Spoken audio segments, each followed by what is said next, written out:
Hello friends, I am Meena, welcoming you to Bollywood Talent Club's monthly feature, Reflections. Today, we will be talking to Mr. Bhate, a very long time Bollywood Talent Club member. Welcome Chandrakant to Bollywood Talent Club. Well, thank you very much, Meena ji. I'm happy to be here. Yeah, how are you? I am very good. Chandrakant, I know that you just love to sing Bollywood songs. Yes. Tell us how your passion for music started. It goes back when I was 9 to 10 years old, when I used to listen to this radio over there in India. It was like late 40s. And all those songs were coming in that Bina Ka Geet Mala and all that. And of course I developed a liking for the music, cinema music.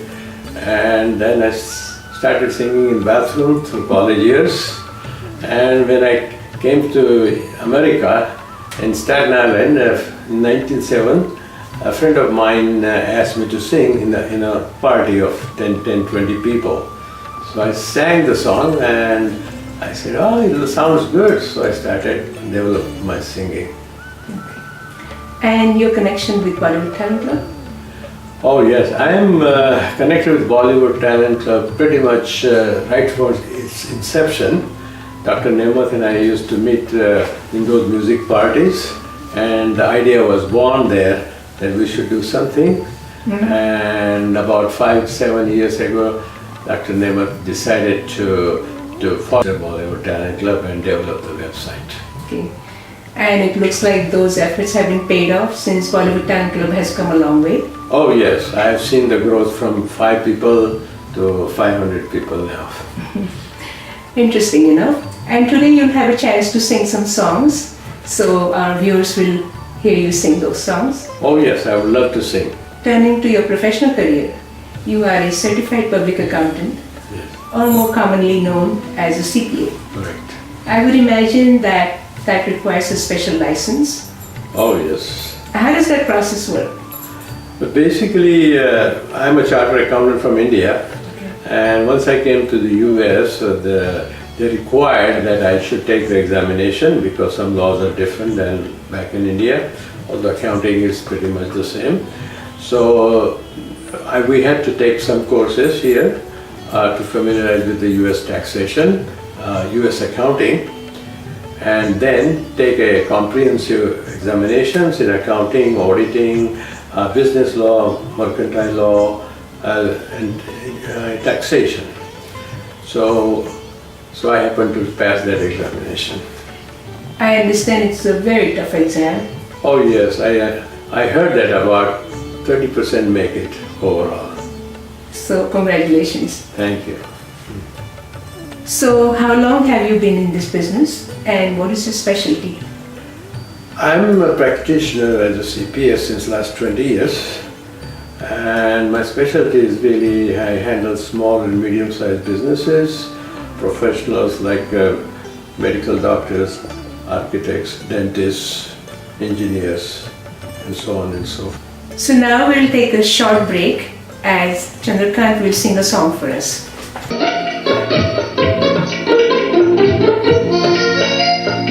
कहे अगर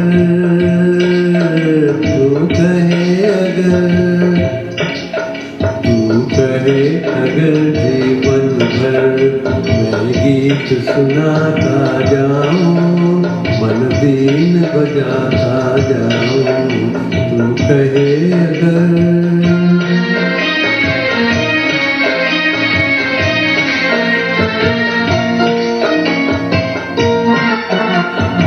आज मैं अपने दिल की हर दिल में लगाता जाऊं दुख दर्द मिटाता जाऊं तू कहे अगर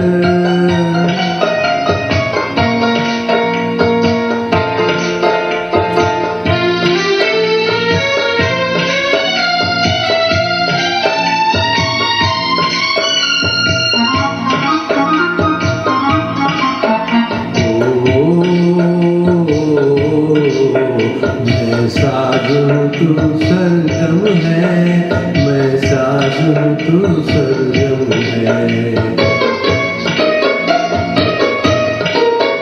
देती जा सहारे मुझको, देती जा सहारे मुझको।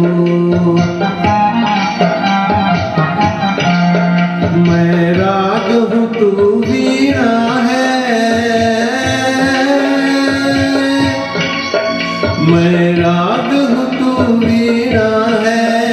जिस दम पे पुकारे मुझको, आवाज में तेरी हरदम, आवाज मिलाता जाऊं, आकाश पे छाता जाऊं, तू कहे अगर।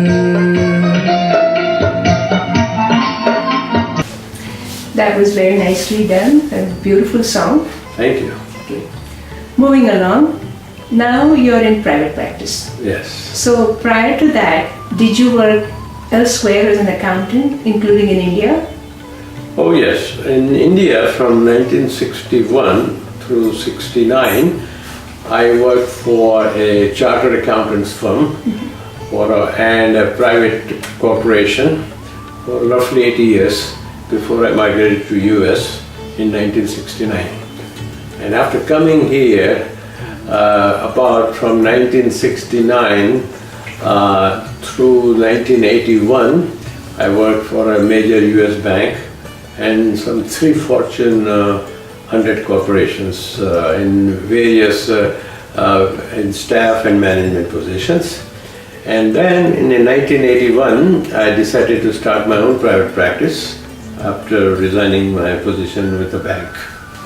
So who are your clients in your private practice, and are you also actively connected with the local Indian community?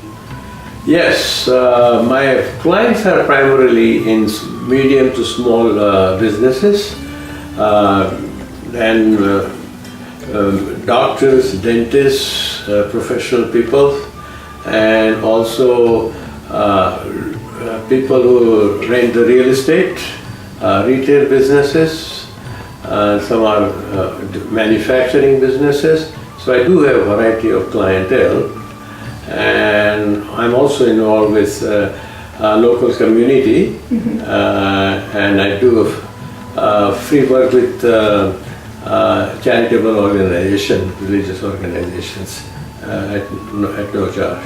That's very nice. Chandrakant, tax laws are always changing. So what new changes will affect us this year? Well, it is such a diversified changes that Obama administration has brought to the taxation, that many of the taxes that were beneficial to the upper income groups have been almost reduced. So since 2013, quite a few taxes such as payroll taxes, Medicare taxes, investment tax, but especially this affects people who make over $200,000. Okay. The lower middle class people, taxation has not increased that much as the businesses and those who are in a high income category. So that's a plus factor for those making less than $200,000. Yes, it is. They are trying to, I guess, redistribute the wealth. Yes. Okay, friends, now we're going to take another break. Chandrakant will sing another song for us.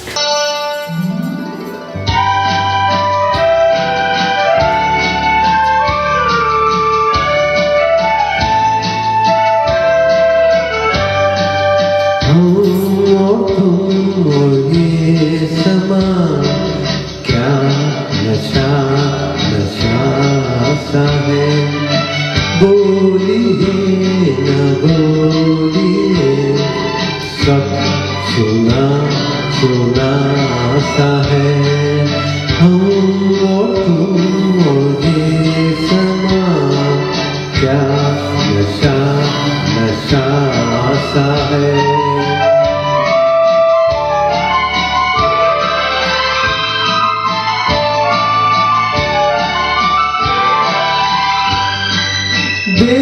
बेकरार से हो क्यों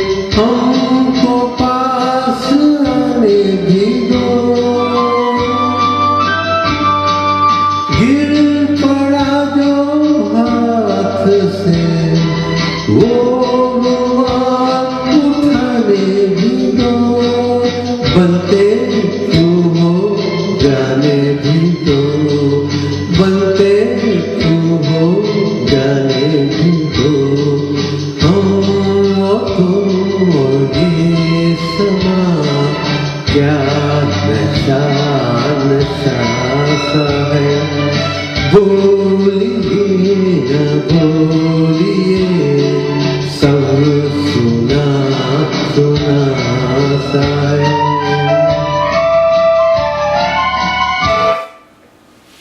Another melodious song, very nicely done, Chandrakant. Thank you. Now, charitable contributions is a very interesting item on the tax returns. Yes. Can you please elaborate on that? Charitable contributions are generally given by very rich people also, but even the small people, they want to get some kind of a tax benefit, so that there is incentive to give the donations. Therefore, you can deduct your charitable contribution on a personal basis on your personal tax return through the itemizing your deductions.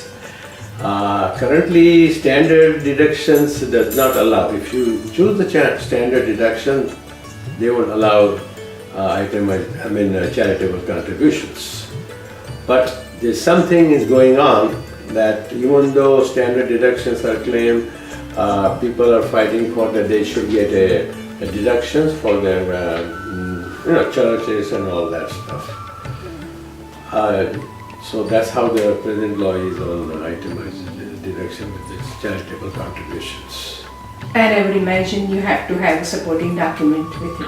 Oh yes, you must obtain a receipt, or you must have a cancelled check.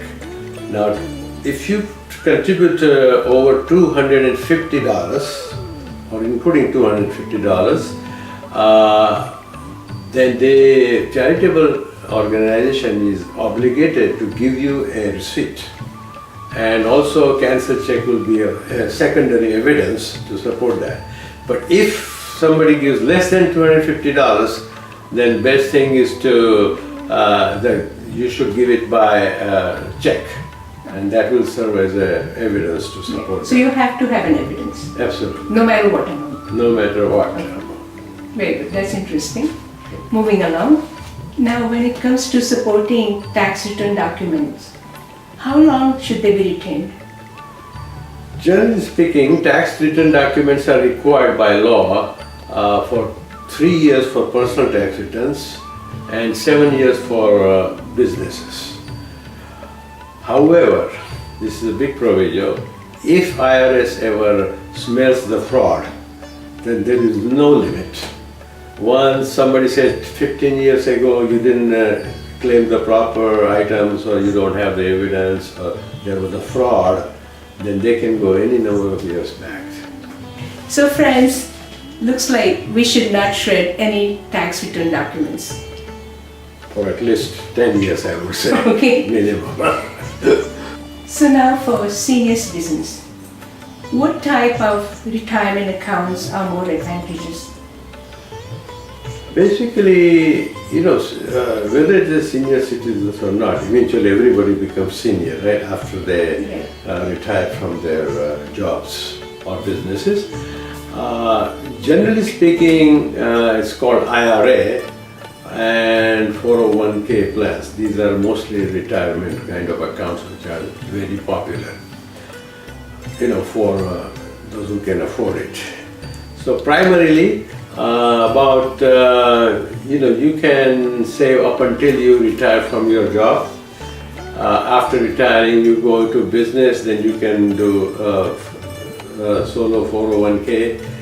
Some people go into business late in their life, and they open up different kinds of accounts. But I would say for a non-business people, IRA, and for business people, 401k would be preferred. So now Chandrakant will sing one more song for us. So as a follow-up question on 401k, at what age we are mandatorily required to start withdrawing from 401k, and what are the tax implications? Okay. Basically, whether it is IRA or 401k, so any type of retirement accounts, when you start withdrawing, your mandatory age is really 70 and a half. You can defer your withdrawals depending on your financial needs up to 70 and a half. The earliest you can take the money out of it is 59 and a half. Now, either whether when you take the money either 59 and a half or 70 and a half or 62 and a half, whatever the day year you choose, you have to pay taxes, because basically this when you contributed to the retirement accounts, you got the tax deductions for that. So Uncle Sam will tax you at the time you take the money out of that account. And at age 70 and a half, what is the minimum you have to take out? They have a formula. What they do is they estimate your expected life, all right? And then they will divide your total pie over there and divide it by number of years you might be expected to live based on life expectancy. And that is the minimum amount they'll tell you. And is this just based on gender or No, not some gender. Actuarial calculation based on life expectancy. Yeah, men may have different life expectancy than women, but that's the only other difference. Okay. All right. That's very interesting. This has been a very, very informative talk. And now Chandrakant will sing another song for us.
क्यों हम दिल लगाए, कोई उनसे कह दे हमें भूल जाए, आंसू भरी है।